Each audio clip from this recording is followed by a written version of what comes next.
നമ്മൾ ഗാർഡനിൽ നമ്മളൊരു ടാങ്ക് വെച്ചിട്ടുണ്ടായിരുന്നു. അത് നമ്മൾ ഡഫ്നിയയും മൊയിനെയൊക്കെ കൾച്ചർ ചെയ്തെടുക്കുന്നതാണ്. അപ്പോൾ നമ്മൾ എല്ലാ ദിവസവും അതിൽ നിന്ന് വല വെച്ച് കോരിയാണ് നമ്മൾ അതിൽ നിന്ന് ഇതെടുക്കാറ്.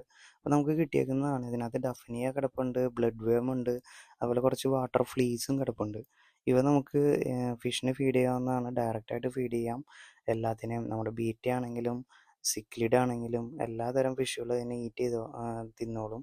അപ്പോൾ നമ്മൾ ഇതിനെ എടുത്തിട്ട് എല്ലാ ദിവസവും ഫിഷിന് ഫീഡായിട്ട് ഇട്ട് കൊടുക്കാറുണ്ട്. അതുപോലെ തന്നെ നമ്മൾ നോർമൽ ഫീഡും ഇതിനനുസരിച്ച് ഇട്ട് കൊടുക്കാറുണ്ട്. അപ്പോൾ ഇവറ്റങ്ങളുടെ ഹെൽത്തിന് വളരെ നല്ലതാണ് നമ്മളിങ്ങനെ ഫീഡ് ഇട്ട് കൊടുക്കുന്നത്. ഇതിനകത്ത് നമ്മുടെ ഇമ്പെല്ല ബീറ്റ കിടപ്പുണ്ട്. അത് വൈൽഡ് ബീറ്റയാണ്. അതിന് നമ്മൾ ഇതുവരെ ബ്രീഡ് ചെയ്യിച്ചിട്ടില്ല. അത് ഞാൻ നിങ്ങൾക്ക് വേറെ വീഡിയോയിൽ ഞാൻ നിങ്ങൾക്ക് കാണിച്ചു തരാം. അപ്പോൾ അതുപോലെ നമ്മൾ ആക്സലോട്ടിലിനായാലും ബീറ്റയ്ക്കായാലും സിക്കിലിഡിനായാലും ഗപ്പീസിനായാലും കുറേശ്ശെ നമ്മൾ ഈ ലൈവ് ഫീഡും കൂടി കൊടുത്തു കഴിഞ്ഞ് കഴിഞ്ഞാൽ നമുക്ക് അവയുടെ തീറ്റ കുറച്ച് പകുതിയായിട്ട് കുറയ്ക്കാൻ പറ്റും. അതായത് നമ്മുടെ എക്സ്പെൻസ് നമുക്ക് പകുതി കുറയ്ക്കാൻ പറ്റും. അതുപോലെ അവയ്ക്ക് നല്ല ഹെൽത്തി ആയിട്ടുള്ള ഫീഡ് കിട്ടുകയും ചെയ്യും. അപ്പോൾ നമുക്ക് അവർക്ക് നല്ലൊരു ബാലൻസ്ഡ് ആയിട്ടുള്ള ഫീഡ് കൊടുക്കാൻ പറ്റും. അതുപോലെ നമുക്ക് കുഞ്ഞുങ്ങളെ പെട്ടെന്ന് അപ്പോൾ വലുതായി നമുക്ക് കിട്ടും.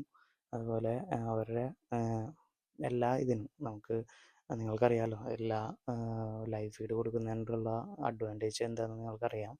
അപ്പോൾ അത് കാരണം നമ്മളങ്ങനെ ചെയ്യുന്നതാണ്. നമ്മൾ ജസ്റ്റ് വേറെ ഫീഡൊന്നും കൊടുക്കാതെയാണ് ഈ ലൈവ് ഫീഡിനെ വളർത്തുന്നത്.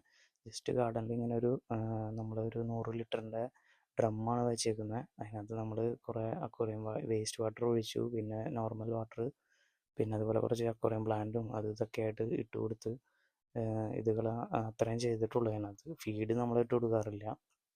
അപ്പോൾ ഇങ്ങനെ പറഞ്ഞിട്ടുണ്ടെങ്കിൽ നമുക്ക് നമ്മുടെ ഫിഷിന് കുറച്ച് ഫീഡായിട്ട് ഉപയോഗിക്കാം.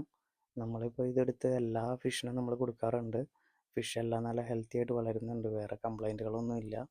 അപ്പോൾ വല്ല ഈസ്റ്റൊക്കെ ഇട്ട് വളർത്തുകയാണെങ്കിൽ നമുക്ക് കുറച്ച് പ്രശ്നമുണ്ട്. കാരണം ഈസ്റ്റൊക്കെ ആണെങ്കിൽ അതിനകത്ത് ഈസ്റ്റിൻ്റെ കണ്ടൻറ്റ് വന്ന ഫിഷിന് വല്ല ഫംഗസ് ഇതെല്ലാം വരാനായിട്ട് ചാൻസ് ഉണ്ട്.